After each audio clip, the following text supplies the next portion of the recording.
नमस्कार, स्वागत है आपका द फोर्थ स्टेट यूट्यूब मंच पर। मेरा नाम है रविंद्र सिंह शोरा। सबसे पहले आपसे गुजारिश, हमारे चैनल को प्लीज ज्वाइन कीजिए जिससे हमें आर्थिक सहायता मिले। आपका छोटा-सा आर्थिक सहयोग हमारे लिए एक बड़ी वित्तीय सहायता होगी और हम लोग मजबूती के साथ अपने इस चैनल को आगे बढ़ा पाएँगे। अब आज की खबर। सैम पित्रोदा को जिनको आप जानते हैं, कांग्रेस पार्टी के बड़े नेता हैं और इस देश के जाने-माने टेक्नोक्रेट के तौर पर उनको जाना जाता है। उन्होंने एक बड़ा बयान दिया है। इंडियन ओवरसीज कांग्रेस जो है उसके वो अध्यक्ष हैं। पूरे विश्व भर में जो भी ओवर कांग्रेस पार्टी है, उस पार्टी के जितने भी चैप्टर्स हैं अलग-अलग कंट्रीज में, उसके वो अध्यक्ष हैं। लंबे समय तक उन्होंने काम किया है, अध्यक्ष रहे हैं। उन्होंने एक बड़ी बात कही। उन्होंने एक बात कही है और एक इतना बड़ा दावा किया है कि जिससे हर हिंदुस्तान की राजनीति में भूचाल आना लाज़मी है। उन्होंने कहा है कि जब भी राहुल गांधी विदेश जाते हैं, राहुल गांधी तो विदेश जाते ही रहते हैं, आप जानते हैं। राहुल गांधी जब भी विदेश जाते हैं, तो विदेशी दौरों पर वो जब भी विदेश जाते हैं तो उन पर नज़र रखी जाती है। नज़र रखी जाती है का मतलब समझिए कि उनके ऊपर विशेष तौर पर, चाहे वो वहाँ की हाई कमीशन हो, एम्बेसी हो या किसी और तरीके से सरकार उनके ऊपर नज़र रखती है। और उनके जो बयान है, इनको हाल ही में जो राहुल गांधी जर्मनी गए थे, उसके संदर्भ में देखा जा रहा है। तो इस तरह की बातें हैं जो ये एक बड़ी बात कही है। फिर उन्होंने ये भी कहा दिया कि राहुल को जो निगरानी में रखा जाता है, तो साथ ही एक और संबंध में उन्होंने कहा कि भारतीय दूतावास के अफसरों को कटघरे में खड़ा कर दिया उन्होंने।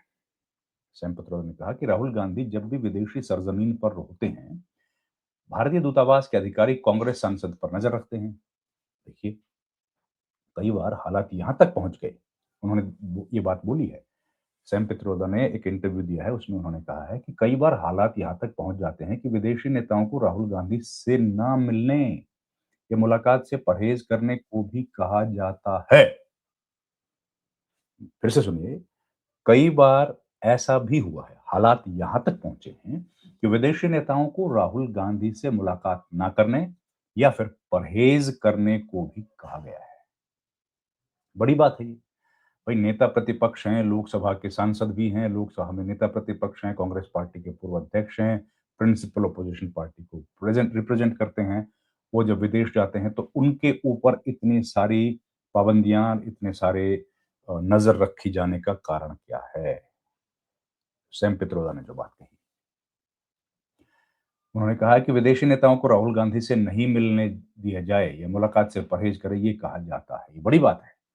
राहुल गांधी ने हालांकि इस शीतकालीन सत्र के दौरान कहा भी था कि भाई, जब आए थे राष्ट्रपति पुतिन, तो कहा था कि हमें पुतिन से नहीं मिलने दिया जा रहा और जब भी विदेश जाते हैं तो भी डिस्करेज किया जाता है कि इनसे ना मिलें। फिर सवाल ये उठता है कि भाई, राहुल गांधी शीतकालीन सत्र के दौरान जर्मनी चले क्यों गए? इस पर इसका जवाब भी सैम पित्रोदा ने दिया। उन्होंने कहा कि विदेश यात्राएं अचानक तो होती नहीं है। महीनों पहले से कार्यक्रम बन बन जाते हैं, तय हो जाते हैं, योजनाएँ पहले से ही तय हो जाती हैं।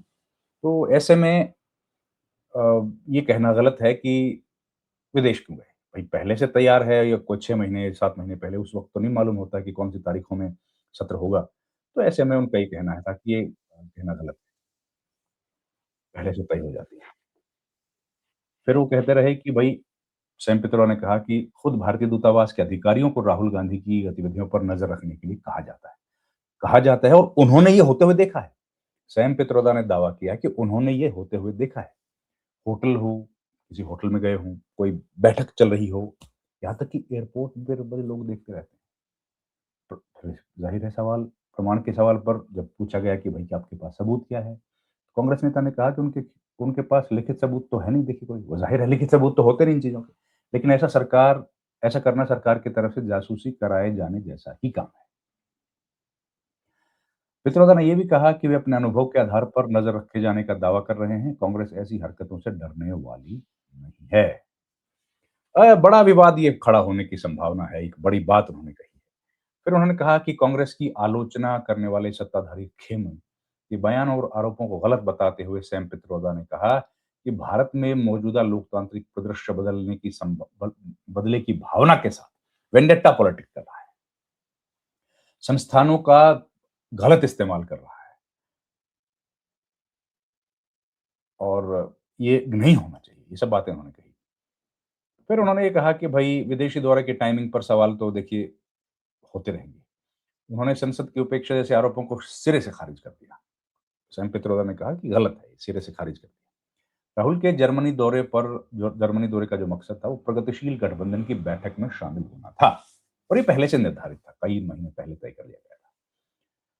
उसमें लगभग 110 देशों के लोकतांत्रिक और राजनीतिक दल शिरकत करने आए थे और इसमें भी शरीक होने के लिए आए थे। तो ये बात उन्होंने कही कि ये पहले से तय था और 110 कंट्रीज़ के रिप्रेजेंटेटिव्स उसमें आए थे, तो इसलिए हम वहाँ गए थे, राहुल गांधी और वो गए थे। भारत में फिर उन्होंने कहा कि भारत में अधिकांश मौकों पर अहम राजनीतिक, सामाजिक गतिविधियाँ होती रही हैं, होती रहती हैं। ऐसे में यात्रा या विदेशी दौरे की टाइमिंग पर सवाल उठाए जाने जाने गलत है और इस तरह के सवाल तो उठते रहेंगे, कोई मतलब नहीं। फिर ये सवाल आता है कि भाई क्या राहुल गांधी की सोच जो है भारत विरोधी है? ये देखिए कितना ये बार-बार ये बात कही जाती है जब भी राहुल गांधी विदेश जाते हैं तो कहते हैं कि भैया भारत विरोधी बयान दे दिया, संविधान का अपमान कर रहे हैं, संवैधानिक संस्थानों के खिलाफ बोल रहे हैं। आप जानते हैं राहुल गांधी अभी हाल में गए थे जर्मनी तो उन्होंने कहा कि कैसे बीजेपी और कांग्रेस जो चुनाव आयोग है उसने मिलकर हरियाणा, महाराष्ट्र के चुनाव में चोरी की। उन्होंने कहा था कि जब तक इलेक्शन का प्रोसेस क्लीन नहीं होता है तब तक इलेक्शंस इस तरीके से चोरी किए जाते रहे हैं और ये आरोप लगते रहेंगे। बार-बार पूछने पर भी ज्ञानेश कुमार जवाब नहीं देते। ये सब बातें उन्होंने कही। तो अब देखिए ये बातें जो हो रही हैं तो इस पे राहुल गांधी की सोच क्या भा बीजेपी कहती है कि राहुल गांधी की तो सोच ही भारत विरोधी है। इसका भी जवाब सैम ने दिया है। सैम पित्रोदा ने कहा है कि भई भाजपा जो अक्सर राहुल गांधी पर देश विरोधी बयान देने के आरोप लगाती है। इस पर सैम पित्रोदा ने कहा कि आजकल आप भारत में जो कुछ भी कहते हैं, उसके वैश्विक मायने होते हैं। ये बात सही है। भाई ग्लोबल विलेज में हम लोग रहते हैं। किसी भी गाँव में दूर-दराज के इलाके में आपने कुछ बोला, 1 मिनट में रील वायरल होती है और वो कोई मतलब नहीं है उस बात का। तो वो क्या ये कहीं एक ही जगह पर हो ऐसा तो है नहीं। आज कहीं पे भी आप बहुत बोलेंगे उसका वैश्विक असर होता है, वैश्विक मायने हैं। तो विदेशी सरज़मी पर कही गई बातों को राष्ट्र राजनीति और उद्देश्य से जोड़ा जाता है। उन्होंने कहा सच देश में बोलें या विदेश में सत्य ही रहता है। इसे लेकर दोहरे मापदंड क्यों? ये बात सही है कि कहीं पे भी बोलें, आप उससे कोई फ़र्क नहीं पड़ता है। जो तथ्य हैं वो रहेंगे। क्या तथ्य हैं? तथ्य ये है कि भई भारतीय नागरिक को, हर एक हिंदुस्तान के नागरिक को ये अख्तियार है, अधिकार है कि वो अ, संविधान के द्वारा प्रदत्त, संविधान द्वारा दिए गए अपने अधिकारों का पालन करें। और अधिकार क्या है? अधिकार है प्रश्न पूछने का अधिकार, सवाल पूछने का अधिकार। चाहे वो सवाल चुनाव आयोग से हो, चाहे वो सवाल सुप्रीम कोर्ट से हो, यूपीएससी से हो, संसद से हो, सरकार से हो, प्रधानमंत्री से हो या किसी विपक्ष के नेता से हो। सवाल पूछने का अधिकार भारतीय संविधान ने दिया है, ठीक है? भारत के संविधान ने ये अधिकार दिया है और इसी अधिकार के तहत सवाल पूछे जाते हैं। तो सवाल पूछने पर अगर किसी को कोई कहता है कि वो देश विरोधी है, तो वो गलत है। क्योंकि देश विरोधी वो व्यक्ति नहीं हो सकता है जो प्रश्न पूछ रहा है, क्योंकि प्रश्न पूछने का अधिकार संविधान ने दिया है और संविधान ने सबसे अधिक वक़्त तक जिस मुद्दे पर बहस की थी, वो यही था। क्या? संविधान ने सबसे ज़्यादा मौलिक अधिकार पर बहस की थी और अगर आप उस मौलिक अधिकार का पालन करते हैं, मौलिक अधिकार का आप आगे बढ़ाते हैं, तो आप गलत नहीं करते, आप सही करते हैं। ये अधिकार हमको दिया गया है, कानून ने, संविधान ने दिया है और इसके लिए सैकड़ों लोगों ने, लाखों लोगों ने अपनी कुर्बानियाँ दी हैं जान की, ओवर द ईयर्स, तब जाकर कहीं संविधान बना है। और ये बात कहना कि किसी यहाँ तक कि संविधान में तो यहाँ तक भी ज़िक्र है कि अगर आप चाहें, तो संविधान पर भी प्रश्न खड़े कर सकते हैं। संविधान में भी संशोधन किए जा सकते हैं। तो ये बातें बिल्कुल सही हैं और उनको अगर कोई कहेगा कि ये देश विरोधी हैं, तो देश विरोधी वो नहीं है। देश विरोधी वो हैं जो इस तरह की घटनाओं को या अन्याय को होते देखकर भी खामोश रहते हैं। खैर, ये तो राजनीतिक बातें चलती रहेंगी। इस वीडियो में इतना ही। आपसे रिक्वेस्ट है हमारे चैनल को प्लीज़ लाइक, शेयर, सब्सक्राइब ज़रूर कीजिए। आपका बहुत-बहुत धन्यवाद। Thank you very much. नमस्कार।